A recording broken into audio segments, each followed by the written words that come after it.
Romans 8:29-30. For those God foreknew, he also predestined to be conformed to the image of his Son, that he might be the firstborn among many brothers and sisters. And those he predestined, he also called. And those he called, he also justified. Those he justified, he also glorified. Ooh, wait a minute. So those he foreknew were the ones that are glorified? So do we have a choice in salvation? Or was this decided at creation? That's what we will be talking about.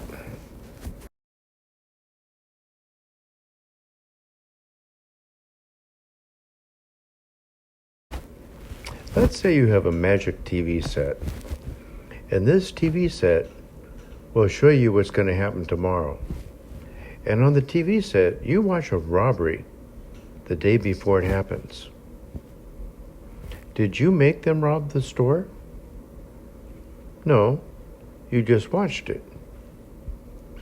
Can you decide what you're going to do to punish them, even before they commit the robbery? Yes.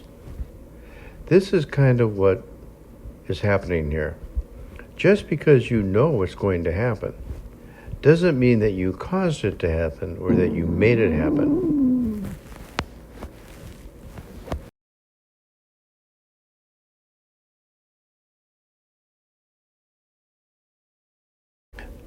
The contemporary English version, I think, is pretty close to this idea. And he has always known who his chosen ones would be. He had decided to let them become like his sons, so that his son would be the first of many children. The problem is they're kind of interpreting there, and it's not really clear in the Greek, but I think they have the right idea of what's being said.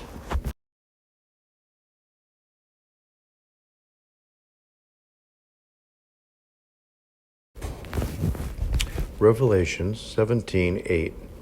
The beast, which you saw once was, now is not, and yet will come up out of the abyss and go to its destruction. The inhabitants of the earth, whose names were not written in the book of life from the creation of the world, will be astonished when they see the beast, because it once was, now is not, and yet will come. Talking about foreknowledge, this is kind of interesting.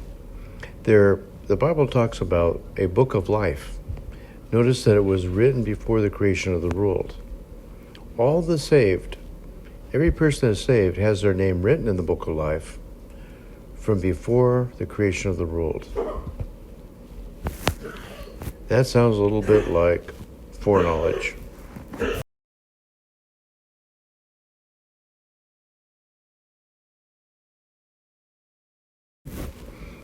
Revelation 20:12. And I saw the dead, great and small, standing before the throne, and books were opened. Another book was opened, which is the book of life.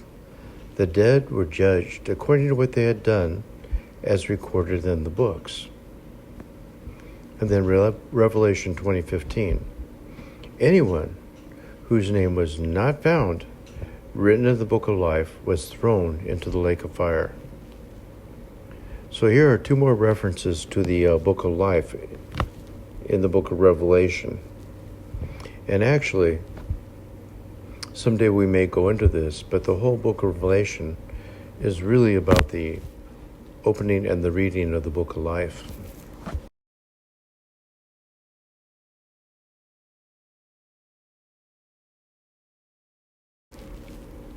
Philippians 4:3.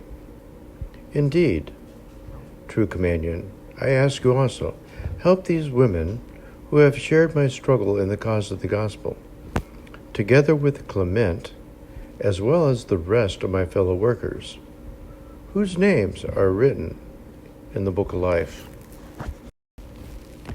The book of life is referred to all through the New Testament and the Old Testament. Here's an example in the New Testament.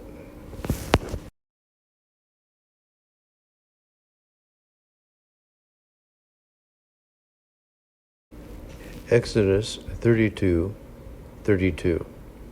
But now, please forgive their sin, but if not, then blot me out of the book you have written. I think this is a reference to the book of life. The situation was Israel sinned and God was really upset and was going to wipe them all out. And Moses said, well, I really want you to forgive them. If not, just wipe me out of the book of life.